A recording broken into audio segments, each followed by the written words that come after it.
আমরা যে সুপারিশ করছি সেই সুপারিশ কোনো দল বা কোনো রাজনৈতিক দলের যে সমস্ত আশা আকাঙ্ক্ষা চাওয়া পাওয়ার বিষয় আছে তার সঙ্গে সম্পূর্ণভাবে সঙ্গতিপূর্ণ হবে এরকম মনে করার কোনো কারণ নেই। যে কারণে আমি অনুমান করি যে রাজনৈতিক দলগুলোর থেকে ভিন্ন মত আসবে এবং সেই ভিন্ন মতের পরিপ্রেক্ষিতে আমি আশা করি সরকার অত্যন্ত দৃঢ়তার সঙ্গে এগুলো মোকাবেলা করবেন এবং বাংলাদেশে ভবিষ্যতের পথরেখা নির্ধারণ করতে হলে আমি অতীতে এই কক্ষেও একাধিকবার বলেছি, আবারও বলি, বাংলাদেশের যতগুলো নির্বাচন হয়েছে তার মধ্যে আগামী নির্বাচনটা সবচেয়ে গুরুত্বপূর্ণ এই কারণে যে সাধারণত একটি দেশ ফাউন্ডেশনাল ইলেকশনের সুযোগ পায় না।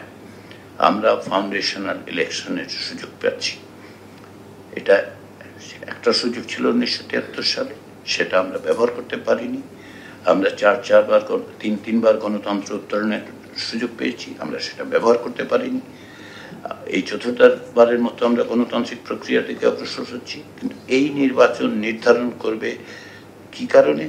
যদি আমরা সংবিধানের এই সাংবিধানিক সংস্কারগুলো করতে পারি তাহলে যেটা হবে সেটা হচ্ছে আমরা একটা স্থায়ী ব্যবস্থার দিকে অগ্রসর হব এবং সেটা নিশ্চিত করা আমার কাছে মনে হয়েছে। তার জন্য অতীতে গত এক বছরের বেশি সময় ধরে এই সরকার বিভিন্ন সময় যে পরিস্থিতি মোকাবেলা করেছে এবং অনেক ক্ষেত্রে যে দৃঢ়তা দেখেছে তার চেয়ে অনেক বেশি দৃঢ়তার সঙ্গে এটার পরিস্থিতি মোকাবেলা করে অগ্রসর হতে হবে। এর আসলে প্রকৃত পক্ষে কোনো বিকল্প নেই।